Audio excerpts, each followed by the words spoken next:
നവോത്ഥാന മതിൽ കെട്ടിയ ആളുകൾ തന്നെ അത് പൊളിച്ചു കളയുന്നു എന്ന ഒരു വിമർശനത്തിലേക്ക്, രാഷ്ട്രീയമായ വിമർശനത്തിലേക്ക് സർക്കാരിൻ്റെ നിലപാട് മാറില്ലേ? സർക്കാർ ഇപ്പോൾ എടുക്കുന്ന ഇത്രയും വർഷത്തിന് ശേഷമുള്ളൊരു നിലപാടത് സുപ്രീം കോടതിയിൽ രേഖാമൂലം അത് നൽകുകയാണ്, തിരുത്തപ്പെടുകയാണ്. കേരളത്തിലെ മുഴുവൻ മാധ്യമങ്ങളും CPM-നെതിരെ വ്യാജ വാർത്ത നൽകുന്നവരാണ് എന്നതിന്റെ ഏറ്റവും പുതിയ തെളിവാണ് ഈ വാർത്ത. ശബരിമല നിലപാടിൽ U-ടേൺ അടിച്ച സർക്കാർ എന്ന തലക്കെട്ടുമായി എല്ലാ വാർത്താ മാധ്യമങ്ങളും ഇന്ന് ഉച്ച മുതൽ ആഘോഷ വാർത്തയാണിത്. എന്നാൽ CPM സംസ്ഥാന സെക്രട്ടറിയായ MV ഗോവിന്ദൻ മാസ്റ്റർ നിലപാടിൽ ഉറച്ചു നിൽക്കുന്നു എന്ന് പ്രഖ്യാപിച്ചതോടെ നൽകിയ വാർത്ത എല്ലാ മാധ്യമങ്ങളും ഒരു മടിയുമില്ലാതെ മുക്കി തുടങ്ങി.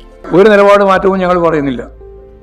ഞങ്ങൾ കഴിഞ്ഞ പ്രാവശ്യം എഫിഡവിറ്റിൻ്റെ ഭാഗമായിട്ട് കൊടുത്ത കാര്യം അതിൽ തന്നെ ഉറച്ചു നിന്നുകൊണ്ടുള്ള ഭാഗങ്ങളാണ് ഇതിൻ്റെ ഭാഗമായിട്ട് കൂടി ചർച്ച ചെയ്യുമ്പോൾ പരിഗണിക്കുക, അത്രയേ ഉള്ളൂ. ഇന്നത്തെ സെക്രട്ടേറിയറ്റ് യോഗം കഴിഞ്ഞ് വാർത്താ സമ്മേളനം നടത്തുന്നതിന് മുമ്പ് തന്നെ യോഗത്തിലെ തീരുമാനം എന്ന മട്ടിൽ ഈ വ്യാജ വാർത്ത മാധ്യമങ്ങൾ നൽകിയത് വെറുതെയാണെന്ന് നിങ്ങൾ കരുതിയോ? അല്ല, അത് വളരെ പ്ലാൻഡ് ആണ്. ആ വ്യാജ വാർത്ത നൽകിയ ഒരൊറ്റ വാർത്താ ചാനലും ഇപ്പോൾ ഗോവിന്ദൻ മാസ്റ്ററുടെ വാക്കുകൾ വാർത്തയാകാൻ തയ്യാറാകുന്നില്ല. ഇത് തന്നെയാണ് എല്ലാ വിവാദങ്ങളിലും മാധ്യമങ്ങൾ സ്വീകരിക്കുന്ന നിലപാട്. വ്യാജ വാർത്ത നൽകുക, അത് തെറ്റാണെന്ന് തെളിഞ്ഞ ശേഷം അതിനെപ്പറ്റി മിണ്ടാതിരിക്കുക. മാധ്യമങ്ങൾക്ക് കോൺഗ്രസും BJP-യും നൽകുന്ന പണം പ്രവർത്തിച്ചു തുടങ്ങിയിരിക്കുന്നു.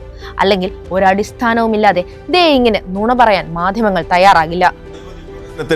സർക്കാർ നിലപാട് തിരുത്തുന്നു, ആചാരം സംരക്ഷിക്കണമെന്നാണ് സർക്കാരിന്റെ പുതിയ നിലപാട്. അത് നാളെ സുപ്രീം കോടതിയെ അറിയിക്കുകയാണ് സർക്കാർ. അപ്പോൾ അതിനു മുൻപ് രാഷ്ട്രീയമായ ഒരു തീരുമാനം കൈക്കൊണ്ട് ഇപ്പോൾ ഒരു അന്തിമ തീരുമാനത്തിലേക്ക് എത്തിയിരിക്കുന്നു എന്നുള്ളതാണ് ഏറ്റവും പുതിയ വിവരം. മലയാളികളെ, നിങ്ങൾ സൂക്ഷിക്കുക. വ്യാജ വാർത്തകൾ മാത്രം നൽകുന്ന ഈ മാധ്യമങ്ങൾ നമ്മുടെ നാടിനെ വലിയ അപകടത്തിലേക്കാണ് നയിക്കുന്നത്. എന്തായാലും വാങ്ങിയ കാശിന് നന്ദിയുള്ളവരാണ് തങ്ങളെന്ന് കേരളത്തിലെ മാധ്യമങ്ങൾ ഒരു വട്ടം കൂടി തെളിയിച്ചു.